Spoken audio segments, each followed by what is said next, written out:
நேற்று வரைக்கும் நன்றாய் வெட்டி கொண்டிருந்த கோடாரி தான் நேற்று வரைக்கும் எந்த பெரிய மரத்தையும் வெட்டி சாய்த்த கோடாரி தான் நேற்று வரைக்கும் எவ்வளவு வைரமான மரம் கூட இந்த கோடாலியை பார்த்தா பயந்து நின்றது உண்மைதான். ஆனா எப்ப வெற்றவருடைய கையை விட்டு விலகி போனதோ அப்பொழுதே எழும்ப முடியாத இடத்துல விழுந்தது. பிரியமானவர்களே, நேற்று வரைக்கும் கத்தருக்காய் நன்றாய் வல்லமையாய் பயன்படுத்தப்பட்டீங்கதான். நேற்று வரைக்கும் பிசாசு உங்களை பார்த்து பயந்து நடுங்கி போய் நின்றது உண்மைதான். நேற்று வரைக்கும் சத்துருடைய திட்டங்கள் எல்லைகளை முறியடித்து தேவனுடைய ராஜ்யத்துக்காய் நிற்கிற மனுஷனாய் நின்றது உண்மைதான்.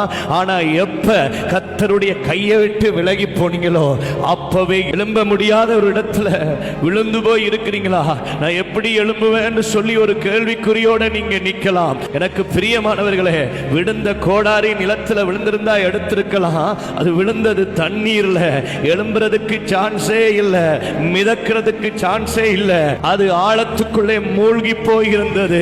தேவனுடைய மனுஷனுக்கு சொன்ன பொழுது தேவனுடைய மனுஷன் ஒரு குச்சியை ஒரு கொம்பை எடுத்து தண்ணீரின் மேல் வீசினான். எனக்கு பிரியமானவர்களே, எந்த இடத்திலே கோடாரி விழுந்திருந்ததோ, எந்த இடத்திலே மூழ்கி போய் இருந்ததோ, எந்த இடத்துல எழும்பவே வாய்ப்பே இல்லையோ அந்த இடத்திலேயே, மூழ்கி போன இடத்திலேயே அந்த இரும்பு கோடாரியை மிதக்க வைக்க கர்த்தருடைய வல்லமையால் கூடுமாயிருந்தால் நிச்சயமாய் உங்களுடைய வாழ்க்கையில நீங்க எந்த இடத்துல விழுந்தீங்களோ, எந்த இடத்துல தவறி போனீங்களோ, ஒருவேளை யாருக்கும் தெரியாம இருக்கலாம். 4 பேர் சொல்லலாம், நீ எழும்ப சந்தர்ப்பமே இல்லை, நீ வாய்ப்பே இல்லை, உன்னால முடியாது என்று சொல்லலாம். ஆனால் நிச்சயமாய் கர்த்தர் நீங்கள் விழுந்த இடத்திலேயே எழும்பியோட கர்த்தர் உங்களுக்கு கிருபை செய்வாராக. அன்றைக்கு பாருங்க, 2 ராஜாக்களின் புத்தகம் 6வது அதிகாரம் 1ஆம் வசனத்திலிருந்து 7ஆம் வசனம் வரை தீர்க்கதரிசியுடைய புத்திரர்கள் ஒன்றாய் கூடியிருக்கிற பொழுது தாங்கள் இருக்கிற இடம் போதாது என்று சொல்லி இடத்தை விசாலமாக்குவதற்கு முயற்சி பண்ணினார்கள். எனக்கு பிரியமானவர்களே, நிச்சயமாய் நீங்க இருக்கிற ஆலயத்திலே கர்த்தர் ஆத்துமாக்களை கொடுத்து இடங்கொள்ளாமல் போகும் மட்டும் பெருக செய்வாராக. நீங்க இருக்கிற உங்கள் ஊழிய எல்லைகளை கர்த்தர் பெரிதாக்குவாராக.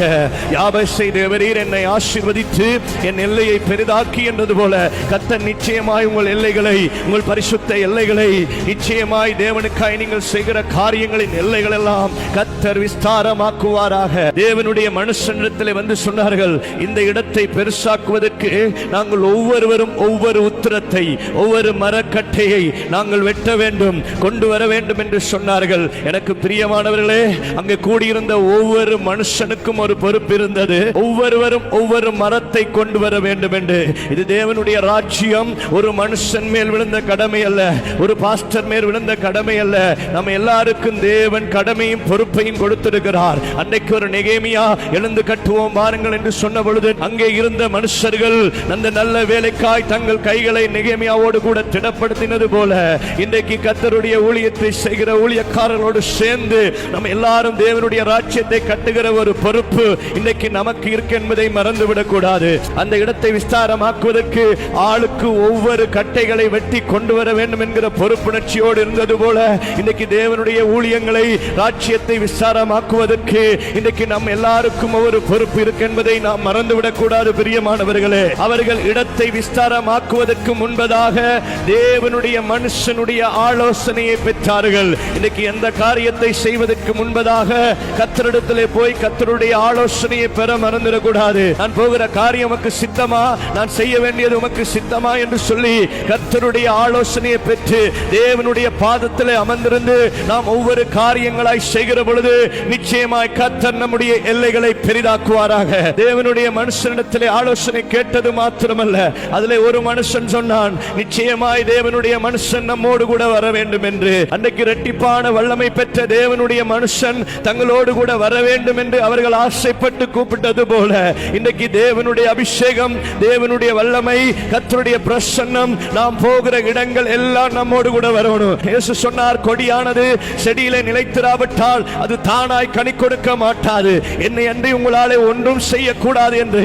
நாம் போகிற இடத்துல கர்த்தர் நம்மோடு கூட வரணும். நம்ம ஊழியம் செய்கிற இடத்துல கர்த்தர் நம்மோடு கூட வரணும். நம்ம பிரயாணப்படுகிற இடத்துல கர்த்தர் நம்மோடு கூட வரணும். நம்ம ஒரு காரியத்துக்காய் போகிற பொழுது கர்த்தர் நம்மோடு கூட வருவாரா இருந்தால் நம்முடைய காரியங்கள் ஜெயமாய் மாறும். பிரியமானவர்களே, தேவனுடைய மனுஷனும் அவர்களோட கூட புறப்பட்டு போனான். யோர் யோர்தான் நதி அருகிலே வந்த பொழுது மரங்களை வெட்டினார்கள். பிரியமானவர்களே, எல்லையை பெருசாக்கணுமா இருந்தா சில மரங்கள் வெட்டப்பட வேண்டும், சில மொக்குகள் வெட்டப்பட வேண்டும், சில வைரமான காரியங்கள் அழிக்கப்பட வேண்டும். இன்னைக்கு கர்த்தர் உங்க எல்லைகளை பெரிதாக்கணுமா இருந்தா நம்ம வாழ்க்கையில நம்மளை பிடிச்சு கொண்டிருக்கிற, இன்னைக்கு நம்ம வாழ்க்கையில முட்டுக்கட்டையாய் நிற்கிற காரியங்கள், சில மரங்கள் வெட்டப்பட்டு அழிக்கப்பட்டுமா இருந்தால் நிச்சயம் கர்த்தருக்காய் பயன்படுகிற மனுஷர்களாய் மாறுவோம். பிரியமானவர்களே, எனக்கு பிரியமானவர்களே, வெட்டுகிற இடம் ஆபத்தான இடம், வெட்டுகிற இடம் தண்ணீர் உள்ள இடம். எனக்கு பிரியமானவர்களே, கீழே பெரிய நதி இருக்கிறது.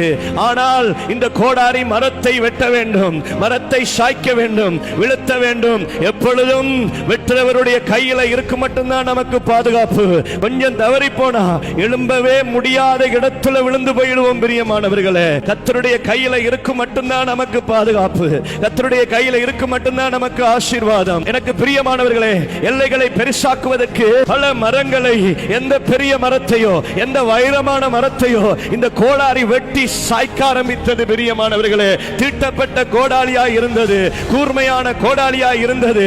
கர்த்தருடைய கையிலே கூர்மையான ஆயுதமாய் இருக்க வேண்டும். பிரியமானவர்களே, இன்னைக்கு சத்துருடைய எல்லைகளை முறியடிப்பதற்கு, தேவனுடைய ராஜ்யத்தின் எல்லைகளை விரிவுபடுத்துவதற்கு தேவன் ஒரு கூர்மையான ஆயுதமாய் நம்மை பயன்படுத்த விரும்புகிறார். பிரியமானவர்களே, ஹல்லேலூயா. இந்த கோடாரி பல மரங்களை வெட்டினது உண்மைதான். ஆனா எப்ப வெற்றவருடைய கையை விட்டு விலகி போனதோ, எப்ப வெற்றவருடைய கைக்குள்ள இல்லாம போனுச்சோ, அப்பவே எழும்பவே முடியாத ஒரு இடத்துல, யாருக்குமே தெரியாத ஒரு இடத்துல விழுந்து போனது. பிரியமானவர்களே, கொஞ்சம் கூட வாய்ப்பில்லை, கொஞ்சம் கூட சந்தர்ப்பம் இல்லை எழும்புவதற்கு. ஆனால் இந்த செய்தியை ஓடி போய் தேவனுடைய மனுஷனுக்கு அறிவித்தார்கள். ஐயா, நாங்கள் வெட்டின கோடாலி தண்ணீரிலே விழுந்து விட்டதையா. விழுந்த இடத்தை காண்பிக்கும்படி தேவனுடைய மனுஷன் கேட்டான். அவர்களும் ஒரு இடத்தை காண்பித்தார்கள். எனக்கு பிரியமானவர்களே, விழுந்த இடம் சரியா தெரியாம இருந்திருக்கலாம். விழுந்த இரும்பு கோடாலி மிதக்கிறதுக்கு எந்தவித சந்தர்ப்பம், எந்த வாய்ப்பு, ஒரு வீதம் கூட இல்லாம இருந்திருக்கலாம்.